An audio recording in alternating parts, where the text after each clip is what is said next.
से बोला शंकर भगवान की जय। प्रेम से बोला पार्वती मैया की जय। हर हर महादेव।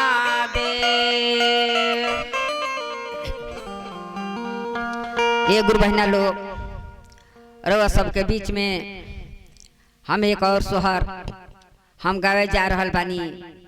वो सोहर के सुन के रवा सब हमारी गीत भजन के रवा सब कमेंट में हर हर महादेव जरूर लिखब सब गुरु बहना।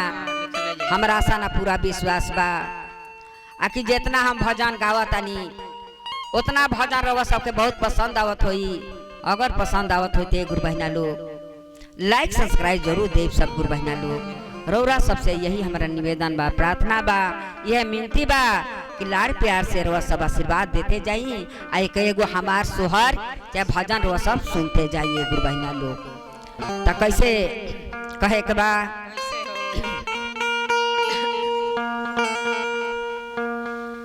कि सोने के चावो के आकाशीला रानी रामा जी के बटेली हो। सोने के चावो के आकाशीला रानी रामा जी के बटेली हो। अरे या बटे चबटे चुमा ले रामैया बाबू सुंदर रामैया बाबू सुंदर हो।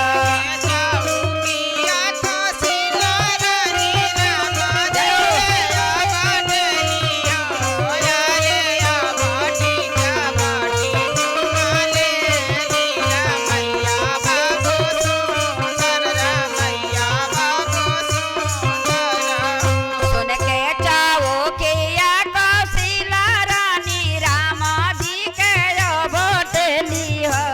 अरे हया बाटे चबटे चुमा ले रामैया बाबू सुंदर रामैया बाबू सुंदर हो।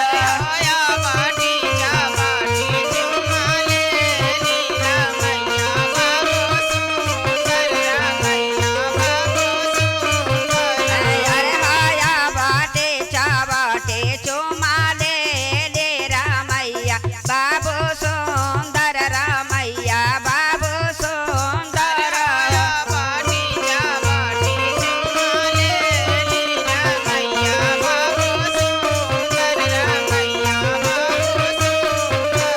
और कैसे कहे कहे गुरु बहना लोग। अरे खोजता पूछाता एक ब्राह्मण रहिले कौशिला से अरज करे हो।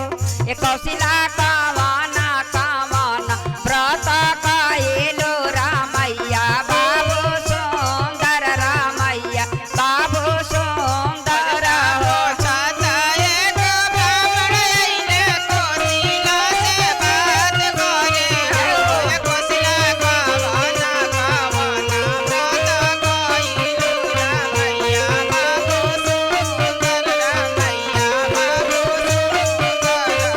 खोजता पूछाता एक ब्राह्मण रहिले कौशिला से अरज करे हो। ये कौशिला कावाना कावाना व्रत कइलो रामैया बाबू सुंदर रामैया बाबू सुंदर हो।